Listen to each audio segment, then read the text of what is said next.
नमस्कार, मैं श्रेया और आप देख रहे हैं बातें यूपी की।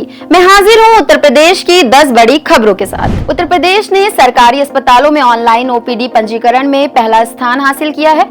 आयुष्मान भारत डिजिटल मिशन के आंकड़ों के अनुसार पिछले 2 वर्षों में 4.7 करोड़ ऑनलाइन पंजीकरण हुए हैं, जिसमें 1.24 करोड़ उत्तर प्रदेश से हैं। आंध्र प्रदेश और तमिलनाडु दूसरे और तीसरे स्थान पर हैं। सबसे अधिक ओपीडी पंजीकरण वाले 25 अस्पतालों में 15 यूपी हैं, जिनमें लखनऊ, प्रयागराज, कानपुर और वाराणसी के प्रमुख अस्पताल शामिल हैं। इसी के साथ बढ़ते हैं अपनी अगली खबर पर। मुख्यमंत्री सामूहिक विवाह योजना के तहत फर्जी शादियों की पहचान के लिए शासन ने मुखबिरों की मदद लेने का निर्णय लिया है। समाज कल्याण विभाग के अधिकारी योजना से लाभान्वित परिवारों का सत्यापन कर रहे हैं। सुल्तानपुर में जुलाई में हुए एक कार्यक्रम में पहले से विवाहित महिलाओं को लाभ देने का मामला सामने आया था, जिसके बाद सभी जिलों में कम से कम 10% शादियों का सत्यापन कराने का आदेश दिया गया है। इस मामले में सुल्तानपुर के एडीओ समाज कल्याण को निलंबित कर दिया गया है। योजना के तहत प्रति जोड़ा 51,000 रुपए खर्च किए जाते हैं। बढ़ते हैं अपनी अगली खबर पर। महाकुंभ मेले में उर्दू शब्द शाही और पेशवाई को बदलने की योजना बनाई गई है। अखिल भारतीय अखाड़ा परिषद के अध्यक्ष महंत रविंद्रपुरी ने इन शब्दों को मुगल काल की यादगार बताते हुए उन्हें हटाने की पहल की है। इसके स्थान पर राजसी और छावनी प्रदेश जैसे शब्दों का उपयोग किया जाएगा। परिषद इस महीने प्रयागराज में एक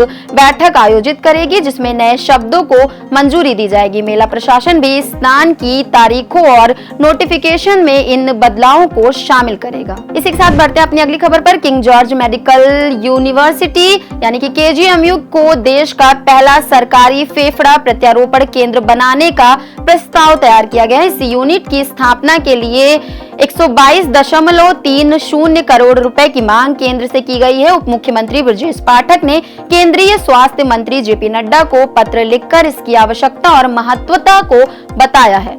वर्तमान में यूपी के मरीजों को फेफड़ा प्रत्यारोपण के लिए निजी अस्पतालों का रुख करना पड़ता है। ये यूनिट मेडिकल टूरिज्म को भी बढ़ावा देगी। अयोध्या में 500 बेड का अस्पताल बनाने की योजना भी चल रही है। बढ़ते हैं अपनी अगली खबर की ओर। यूपी के हाथरस में स्वाइन फ्लू ने फिर से दस्तक दी है। 25 वर्षीय युवक की स्वाइन फ्लू से मौत के बाद जिले में हड़कंप मच गया है। युवक की मां भी बीमार है और अलीगढ़ रेफर की गई है। CMO ने गांव में पहुंचकर लोगों को स्वाइन फ्लू के लक्षण और बचाव के उपाय बताएं। CMO ने कहा कि स्वाइन फ्लू से बचाव के लिए स्वच्छता बनाए रखें, भीड़ वाले स्थानों से बचें और संक्रमित व्यक्तियों से दूर रहें। युवक की मौत की जानकारी मिलने पर स्वास्थ्य विभाग ने गांव में जागरूकता अभियान शुरू किया है। इसी के साथ बढ़ते हैं अपनी अगली खबर पर। उत्तर प्रदेश के मुख्यमंत्री योगी आदित्यनाथ ने गोरखपुर से बड़ा ऐलान किया है। उन्होंने कहा कि युवाओं को उद्यमिता बढ़ाने के लिए 10 लाख रुपए तक का ब्याज मुक्त लोन मिलेगा। लोन की राशि की ब्याज सरकार द्वारा चुकाई जाएगी, जबकि युवाओं को केवल मूल पूंजी लौटानी होगी। CM योगी ने पिपराइच विधानसभा क्षेत्र में 635 करोड़ रुपए की लागत वाली विकास परियोजनाओं के शिलान्यास के बाद ये जानकारी दी। उन्होंने कहा कि यूपी जल्द ही देश की नंबर 1 अर्थव्यवस्था बनेगा और गोरखपुर में आज राष्ट्रपति, उपराष्ट्रपति और PM की भी यात्रा हो रही है। इसी के साथ बढ़ते हैं अपनी अगली खबर पर। प्रधानमंत्री आवास योजना के अंतर्गत अब सचिव और BDO की जिम्मेदारी बढ़ गई है। नए निर्देशों के अनुसार ग्राम पंचायत स्तर पर 2 रजिस्टर रखे जाएंगे, जिसमें हर दिन गतिविधि दर्ज होगी। 3 दिन के भीतर सभी आवेदनों का सत्यापन करना अनिवार्य होगा। पात्रों का फोटो युक्त पहचान पत्र जिला मुख्यालय पर भी रखा जाएगा।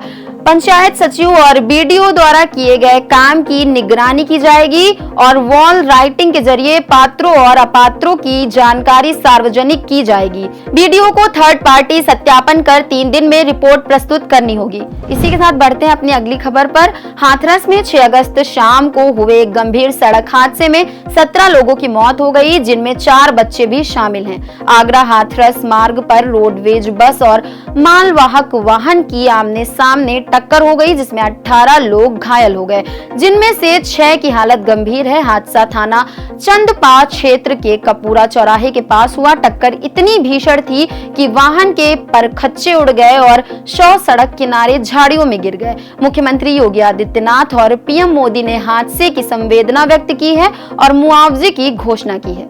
इसी के साथ बढ़ते हैं अपनी अगली खबर की ओर। यूपी रोडवेज ने प्रयागराज रीजन में 131 परिचालकों की भर्ती की तैयारी शुरू कर दी है। ये भर्ती आउटसोर्सिंग के आधार पर की जाएगी और रजिस्ट्रेशन के लिए वेबसाइट sevaYojana.up.nic.in जारी कर दी गई है। इच्छुक उम्मीदवार 7 से 14 सितंबर तक इस वेबसाइट पर जाकर अपना ऑनलाइन रजिस्ट्रेशन करा सकते हैं। ये भर्ती महाकुंभ के दौरान 500 से ज्यादा नई शटल बसों के संचालन को देखते हुए की जा रही है। चयनित firm messrs SS enterprises Raebareli को ये प्रक्रिया सौंपी गई है। इसी के साथ बढ़ते हैं अपनी आखिरी खबर की ओर। उत्तर प्रदेश पुलिस के कर्मी अब पुरानी पेंशन योजना का विकल्प चुन सकेंगे।